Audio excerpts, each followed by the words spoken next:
ಕರ್ನಾಟಕದ ಕಿರೀಟ ಔರಾದದ ಮುಕ್ಕಟ ಯಾವುದು ಅಂದ್ರೆ ಗವರ್ನಮೆಂಟ್ PU ಕಾಲೇಜ್ ಔರಾದ. ಇದನ್ನ ನೆನ್ಪಿಟ್ಕೊಂಡು ನಾವು ಓದ್ಬೇಕಾಗಿದೆ, ಕೆಲಸವನ್ನು ಮಾಡ್ಬೇಕಾಗಿದೆ ಮಕ್ಕಳೇ. ಔರಾದ ಅಂದಾಗ ದಯಮಾಡಿ ಮಾತಾಡಬೇಡಿ, ಎವ್ರಿ ಮಾತಾಡಬೇಡಿ, ಹೇಳೋದು ತಿಳಿತಾ ಮಾತಾಡಬೇಡಿ. ಸರ್ ಸಿಟಿ ಬರ್ತಾರೆ, ಇದಕ್ಕೆ ಬರ್ತಾರೆ, ಮಾತಾಡ್ತಾರೆ. ಶಿಸ್ತು ಕಲಿಯೋದು ಫಸ್ಟು, ಮಿಲಿಟರಿನಲ್ಲಿ ಫಸ್ಟ್ ಶಿಸ್ತು ಕಲಿಸ್ತಾರೆ. ಆಗ ನಾವು ವಿದ್ಯಾರ್ಥಿಗಳಿಗೆ ಏನು ಕಲಿಸ್ಬೇಕು ಮಾಡೋದು ಅಂದ್ರೆ ಶಿಸ್ತು ಕಲಿಸ್ಬೇಕು. ಪ್ರೀತಿಯ ವಿದ್ಯಾರ್ಥಿಗಳೇ, ನಮ್ಮ ವಿದ್ಯಾರ್ಥಿಗಳು ಮಾತಾಡುವಾಗ ಹೇಳೋದು, ಸರ್ಕಾರಿ ಕಾಲೇಜು ನಲ್ಲಿ ಅಡ್ಮಿಷನ್ ಮಾಡೋದು ಸ್ವಲ್ಪ ಕಷ್ಟ ಅಂತ. ನಿಮಗೊಂದು ಅನುಭವ ಮಾತಾಡ್ತೇನೆ. ಸರ್ಕಾರಿ ಪದವಿ ಪೂರ್ವ ಕಾಲೇಜ್ ಯಾವುದೇ ಇರಲಿ, ಸರ್ಕಾರಿ ಸಂಸ್ಥೆಗಳಿರಲಿ, ಅಲ್ಲಿ ಅಂಥವ್ರನ್ನ ನೇಮಕ ಮಾಡ್ತದೆ ಸರ್ಕಾರ. ಅಂದ್ರೆ ಯಾರು ರ್ಯಾಂಕ್ ಹೋಲ್ಡರ್ ಇರ್ತಾರೋ ಅವ್ರು ಮಾತ್ರ ಉಪನ್ಯಾಸರಾಗ್ಲಾಗ ಸರ್ಕಾರಿ ಕಾಲೇಜಿನಲ್ಲಿ ಮಾತ್ರ ಸಾಧ್ಯ ಇದೆ. ಇದು ಸತ್ಯ. ರ್ಯಾಂಕ್ ಹೋಲ್ಡರ್ ಒಂದು ಉದಾಹರಣೆ ಹೇಳ್ತೀನಿ ನಮ್ಮ ಕಾಲೇಜ್ ಬಗ್ಗೆ. ಇವತ್ತು ಕಾಮರ್ಸ್ನಲ್ಲಿ ಡಾಕ್ಟರ್ ಶಾಂತಕುಮಾರ್ ಇದ್ದಾರೆ, ಫಿಸಿಕ್ಸ್ನಲ್ಲಿ ಡಾಕ್ಟರ್ ಶಿವರಾಜ್ ಮಿತ್ರ ಅವರು ಇದ್ದಾರೆ, ಕೆಮಿಸ್ಟ್ರಿಯಲ್ಲಿ ಡಾಕ್ಟರ್ ಉತ್ತಮ್ ಅವರು ಇದ್ದಾರೆ, ಮರಾಠಿಯಲ್ಲಿ ಡಾಕ್ಟರ್ ಸಂಜೀವ್ ಕುಮಾರ್ ಇದ್ದಾರೆ, PhD ಮಾಡಿ ಬಂದವರು ಇದ್ದಾರೆ.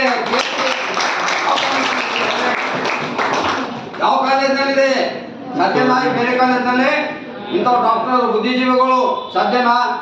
ಅದೇ ರೀತಿಯಾಗಿ ನಮ್ಮ ಸರಿತಾ ಮೇಡಮ್ ಅವರು ಈಗಾಗಲೇ ಹೇಳಿದ್ರು, ನಮ್ಮ ನೆಕ್ಸ್ಟ್ ಸೀನಿಯರ್ ಇರೋ ಸರಿತಾ ಮೇಡಮ್ ಅವರು ಆಧ್ಯಾತ್ಮಿಕ ಒಂದು ಚಿಂತನೆ ಇಂಗ್ಲಿಷ್ನಲ್ಲಿ ಗೋಲ್. ನನ್ಗೆ ಭಾಳ ಖುಷಿ ಆಯ್ತು. ಇದು ಈ ಇಂಥ ಒಂದು. ಆಮೇಲೆ ಪ್ರಹ್ಲಾದ್ ಪಾಟೀಲ್ ಅವರು ಇದ್ದಾರೆ. ಆಮೇಲೆ ಎಲ್ಲ ಮೇಡಮ್ ಅವರು ನಮ್ಮಲ್ಲಿ ಟೀಮ್. ನಿಮ್ಗೆ ಸತ್ಯವಾಗಿ ಹೇಳ್ತೇನೆ, ಭಾಳ ಜನ ಬೇರೆ ಬೇರೆ ಕಾಲೇಜಿನಲ್ಲಿ ಏನು ಮಾಡಿದ್ದಾರೆ, ರಿಕಮೆಂಡ್ ಹಚ್ಚಿದ್ದಾರೆ, ನಮ್ಮವರು ಅಂತ ಹೇಳಿಕೊಂಡಿದ್ದಾರೆ. ತಂಗಿರ ಮಗ, ಅಣ್ಣವ್ರ ಮಗ, ನಮ್ಮವರು, ನಮ್ಮ ಜಾತಿಯವರು, ನಮ್ಮ ಧರ್ಮದವರು ಅಂತ ಹೇಳಿ ಎಲ್ಲೆಲ್ಲ ಸೇರಿಸಿದ್ದಾರೆ. ಆದರೆ ಏಕೈಕ ಪ್ರಿನ್ಸಿಪಾಲ್ ನಾನು ಹೆಮ್ಮೆ ಹೇಳ್ತೇನೆ, ಖುಷಿ ಹೇಳ್ತೇನೆ, 5 ಜನ ಉಪನ್ಯಾಸಕರ ನೇಮಕ ಮಾಡಿ ಯಾವ ಮೆರಿಟ್ ಆದ್ರ ಮೇಲೆ ಅವರೆಲ್ಲ ಉಪನ್ಯಾಸಕರ ನೇಮಕ ಮಾಡ್ಕೊಂಡಿದ್ದಾರೆ. ನಮ್ದೊಂದು ನನ್ನ ತಂಗಿಗೆ ಕೊಟ್ಕೊಂಡಿಲ್ಲ ಸರ್, ಕ್ಷಮೆ ಇರಲಿ ಅಂತ ಹೇಳಿದ್ದಾನೆ.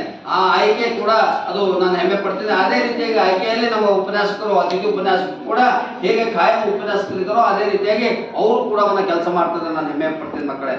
ಈ ಗೌರ್ಮೆಂಟ್ ಕಾಲೇಜ್ ಬಗ್ಗೆ ನಾನು ಹೆಮ್ಮೆ ಹೇಳ್ತೇನೆ. ನಾನು ಇರುವವರೆಗೆ ಅಂದ್ರೇನು, ನಾನು ನಾಳೆಗೆ ಟ್ರಾನ್ಸ್ಫರ್ ಆಗೋದು ಪರವಾಗಿಲ್ಲ, ನಾ ಇರುವವರೆಗೆ ಕಾಲೇಜಿನ ಏಳಿಗೆಗಾಗಿ ನಾನು ಮೊದಲೇ ನಿನ್ನ ಹೆಂಡತಿಗೆ ಹೇಳಿದ್ದೆ, ನನ್ನ ಹೆಂಡತಿಗೆ ನಾನು ಅವರದ್ನಲ್ಲಿ ಇರುವವರೆಗೆ ನಿನ್ನ ಸೇವೆ ಮಾಡೋದಿಲ್ಲ, ನನ್ನ ಸೇವೆ ಸಂಪೂರ್ಣವಾಗಿ ತ್ಯಾಗ ಯಾವುದಕ್ಕಾಗಿ ಅವರದಕ್ಕಾಗಿದೆ. ಈ ಕಾಲೇಜಿನ ಸೇವೆ ಅಂಬರೀಶ್ವರನ ಸೇವೆ ಅಂತ ಕೆಲಸವನ್ನು ಮಾಡ್ತೇನೆ, ಮಾಡುತ್ತಿದ್ದೇನೆ. ಹಾಗಾಗಿ ನಿರಂತರವಾಗಿ ಹೇಳ್ತೀನಿ, ನಾನು ಕೂಡ ಸಾಹಿತ್ಯವನ್ನು ಅನೇಕ ಕಾರ್ಯಕ್ರಮ ಹೋಗ್ತಿದ್ದೆ, ಆದರೆ ಎಲ್ಲ ಕಾರ್ಯಕ್ರಮಗಳನ್ನು ಬಿಟ್ಟುಬಿಟ್ಟಿದ್ದೇನೆ, ಮನೆ ಕಾರ್ಯಕ್ರಮ ಬಿಟ್ಟಿದ್ದೇನೆ. ಎಲ್ಲ ನನ್ನ ಸರ್ವಸ್ವ ಕಾಯಕದಲ್ಲಿ ನನ್ನ ಸ್ವರ್ಗವನ್ನು ಅವರನ್ನಲ್ಲಿ ನಾನು ಕಂಡುಕೊಳ್ಳುವಂಥ ಪ್ರಯತ್ನವನ್ನು ಮಾಡ್ತಿದ್ದೇನೆ, ಹೆಮ್ಮೆ ಪಡ್ತೇನೆ. ಅದು ಮುಂದಿನ ವರ್ಷದಲ್ಲಿ ನಾನು ಯಾವುದಾದನ್ನ ಸೇವೆಯನ್ನು ಮುಂದಿನ ವರ್ಷ ನಿರ್ಧಾರ ಮಾಡಿದ್ದೇನೆ. ಮುಂದಿನ ವರ್ಷ ನಾನು ವರ್ಗಾವಣೆ ಹೋಗುವಂಥ ಪ್ರಯತ್ನವನ್ನು ನಾನು 100% ಮಾಡ್ತೇನೆ. ಯಾಕಂದರೆ ಭಾಳ ದಿವಸ, ಭಾಳ ವರ್ಷ, ಭಾಳ ಕಡೆ ವಿವೇಕಾನಂದರು ಕೂಡ ಇರಲಿಲ್ಲ, ಬಸವಣ್ಣವರು ಕೂಡ ಇರಲಿಲ್ಲ. ಅವ್ರೇನು ಮಾಡಿದ್ದಾರೆ, ತಮ್ಮ ಸೇವೆಯನ್ನು ಮಾಡಿ ಮತ್ತೊಂದು ಕಾಲೇಜ್ ಶಿಫ್ಟ್ ಆಗಿದ್ದಾರೆ. ಆಗ ನಮ್ಮ ಅವರನ್ನ ಸೇವೆಯನ್ನು ನೆಕ್ಸ್ಟ್ ಇಯರ್ ಬೇರೆ ಕಾಲೇಜ್ ಶಿಫ್ಟ್ ಮಾಡಿ ಬೇರೆ ಕಾಲೇಜ್ ಕೂಡ ಡೆವಲಪ್ಮೆಂಟ್ ಮಾಡುವಂಥ ಪ್ರಯತ್ನವನ್ನು ಮಾಡುವಂಥ ಪ್ರಯತ್ನವನ್ನು ನಾನು ಗುರಿಯನ್ನು ಇಟ್ಕೊಂಡಿದ್ದೇನೆ. ಹಾಗೆ ನೇರವಾಗಿ ಹೇಳ್ತೀನಿ, ಭಾಳ ಜನ ಸುಳ್ಳು ಹೇಳ್ತಾರೆ, ಸುಳ್ಳು ಹೇಳೋದಿಲ್ಲ. ನಾನು ನೇರವಾಗಿ ನಡೆ ನುಡಿ ಎರಡೂ ಒಂದೇ, ಇದು ಜೀವನದ ಕಡೆ ಅನ್ನೋ ಹಾಗೆ ಈಗಾಗಲೇ ನಮ್ಮೆಲ್ಲ ಟೀಮ್, ನಾನು ನಮ್ಮ ಟೀಮ್ ಬಗ್ಗೆ ನಾನು ಹೆಮ್ಮೆ ಪಡ್ತೇನೆ, ಖುಷಿ ಪಡ್ತೇನೆ. ಅವರಿಗೆ ನಾನು ಬಹಳ ಸರಿ ನಾನು ಸಿಟ್ಟಿ ಬರ್ತೀನಿ. ನಾನು ಅದೇ